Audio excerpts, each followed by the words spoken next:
औज़ुबिल्लाहि मिनश्शैतानिर्रजीम बिस्मिल्लाहिर्रहमानिर्रहीम अस्सलामु अलैकुम वरहमतुल्लाहि वबरकातुहू। दोस्तों, पेश खिदमत है रिस्क बढ़ाने के लिए, रिस्क बढ़ाने का एक आसान तरीका और वजीफ़ा सूरह मुज़म्मिल का अमल। रिस्क के लिए तो हर कोई परेशान है। अगर 100 बंदा रब्ता करता है तो 80 या नहीं 90 उसमें से लोग जो होंगे ना, 100 बंदों में से 90 बंदा रिस्क के मसाइल के लिए ही बात करता है कि शाह साहब इसका, हत्ता इसके बावजूद कि ऑलमोस्ट मेरे मतलब मुझ पे तो ये लेबल ही लग गया कि जनाब ये सिर्फ रिस्क के ही मामला के वज़ाइफ ज़्यादा बताते हैं। नो प्रॉब्लम, मुझे इस लेबल से कोई परेशानी नहीं है, लेकिन ये हकीकत है, लोग बहुत परेशान हैं, ठीक है। और उस परेशानी में आपको एक बात बताऊं, आप सुनेंगे तो अच्छा। एक चीज़ इस वजीफे को बताने से पहले, इस वीडियो को शुरू करने से पहले मैसेज दे दूं कि जो इस वीडियो को कंप्लीट वॉच करेगा उसको इस अमल की दिल से इजाज़त है, और इंशाल्लाह वो देखेगा कि उसकी ज़िंदगी में ज़रूर हालात उसके बदलेंगे और उसके रिस्क में बेइंतहा इजाफा होगा इस अमल से इंशाल्लाह।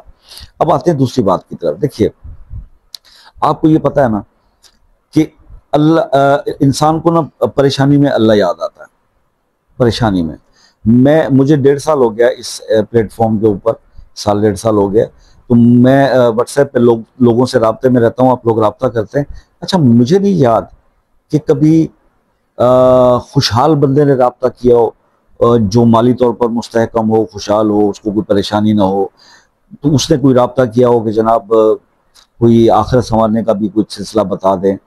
मुझसे तो जो भी राब्ते में आया है ना, उसने यही कहा कि जनाब मर गए, रुल गए, मिट गए, बर्बाद हो गए, कुछ नहीं बचा। बहुत कुछ था लेकिन अब कुछ नहीं है। तो मैं उनसे वही मैं सोचता हूँ कि खुशहाल आदमी तो आता नहीं, परेशानी में ही आप लोग आते हैं ना। यूट्यूब पे अगर सर्च करते हैं, मुख्तलिफ प्लेटफॉर्म पे जाते हैं कि चले हमें हमारे मसले का हल। पहले लोग फिजिकली जाया करते थे बुजुर्गों के पास, बाबों के पास, पीरों के पास, अपने मसाइल के हल के लिए, कोई वजीफा पूछने, कोई तावीज़ लेने, कुछ चीज़। अब ये मसला जो है वो यूट्यूब पे सिलसिले आ गए हैं। लेकिन वो बात फिर मेरी वही याद रखिएगा, यहाँ पर अथेंटिसिटी नहीं मिलेगी आपको। ये अथेंटिक दुनिया नहीं है, ये फेक वर्ल्ड है, ठीक है। यहाँ पर आपको अदाकार मिलेंगे, यहाँ पर आपको लोग इस्लाम का लिबादा ओढ़े हुए और इस तरह के लोग मिलेंगे, लेकिन बहुत कम होगा कि आपको कोई खरा सच्चा बंदा मिल जाए। लेकिन अगर कोई सच की बात करेगा तो उस पर क्रिटिसिज्म इंतहा का होगा, उसको चलने नहीं दिया जाएगा। ये अलमिया है। लेकिन बहरहाल मेरे कहने का मकसद ये था कि मुश्किल में ही आपको रब याद आता है, तो क्यों आसानी के वक्त क्यों नहीं आता? ये तो मैं मानने के लिए मेरा जहन तैयार ही नहीं है कि कोई जन्मदिन से लेकर आज तक बिल्कुल गरीब है। अच्छा और बुरा वक्त इंसान की जिंदगी में आता रहता है। तो जब आप पे अच्छा वक्त होता है तब आप ऐसे बुजुर्गों से या हम जैसे गुनाहगारों से तब राब्ता क्यों नहीं करते कि शाह साहब मसले हल हो गए, अल्लाह का करम हो गया। उसके बाद तो आपको कोई मैसेज भी नहीं आता जब काम हो जाता है, तो ठीक है। उसके बाद तो कोई राब्ता भी नहीं करता जब उसके ऊपर अल्लाह का करम हो जाता है। कहीं ये कोई कुछ और आपसे कुछ डिमांड ना कर ली जाए, कौन करता है? किसको जरूरत है हमारी? तो हम तो खुद आपको बताते हैं कि कोई भी जरूरत हो तो अल्लाह से मांगो। तो भाई आप कम से कम उस चीज को शेयर तो किया कीजिए वीडियोस के कमेंट में, अल्हम्दुलिल्लाह हम पे करम हो गया। मैंने अक्सर देखा है जिन लोगों के काम हो जाते हैं ना, जब काम नहीं हो रहा होता तो वो ये कहते हैं शाह साहब ये इसके लिए कोमल ये चीजें बता दें, और जब हो जाता है तो फिर क्या होता है कि वो लोग बताना भी गवारा नहीं करते।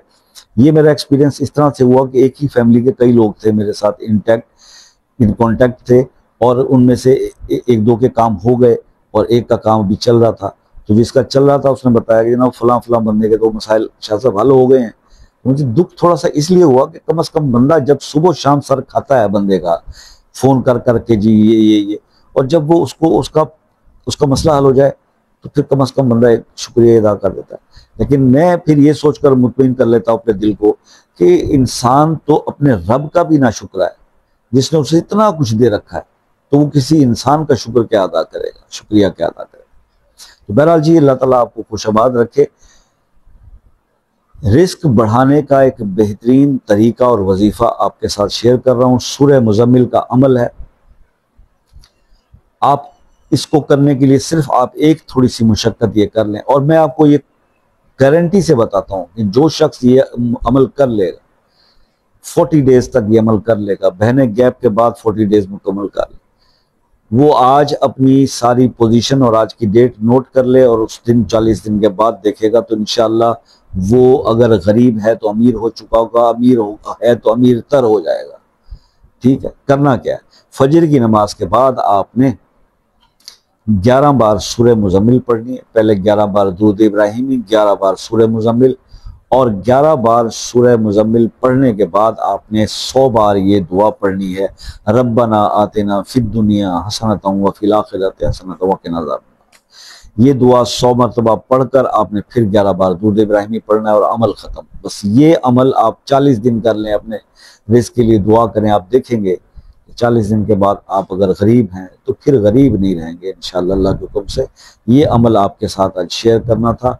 बहुत पावरफुल अमल है, इसको ज़रूर करके देखिएगा और अपने फीडबैक से आगाह कीजिएगा।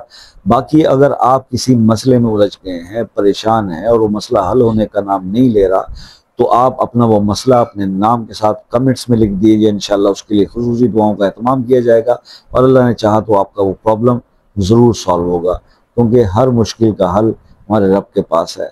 रब से रुजू करना है, सच्चे दिल से करना है, खरे और खालिस नीयत से करना है, तो इंशाअल्लाह उसके रिजल्ट्स मिलते हैं बंदे को और अल्लाह ताला करम नवाजी करते हैं। तो ये आपको पैगाम था। बाकी कुछ बताने से रह गया हो तो आप व्हाट्सएप पर रब्ता करके मुझसे पूछ सकते हैं। व्हाट्सएप पर रब्ता करने का जो टाइम है वो असर की नमाज के बाद रात 10 बजे तक है और इसके अलावा आप प्लीज़ रब्ता ना कीजिएगा, जवाब नहीं दिया जाएगा। दूसरे ममालिक से मेरे दोस्त जो रब्ता करते हैं, UK, USA, Canada, New Zealand, Australia से, उनसे ये रिक्वेस्ट रहती है कि जनाब आप वक्त ले लिया कीजिए रब्ता करने से पहले, इसके कोई चार्जेस नहीं है। बात बड़ी सुकून से और तसल्ली वाली हो जाती है, क्योंकि अगर आप टाइम नहीं लेते और ऑफ टाइम में किसी ऐसे टाइम में आप बात करते हैं जो हमारा रब्ते का वक्त नहीं है या बंदा अपनी ज़िंदगी के कामों में मसरूफ़ है, तो फिर बड़ा मसला हो जाता है उस वक्त टाइम निकाल के आपकी बात सुनना।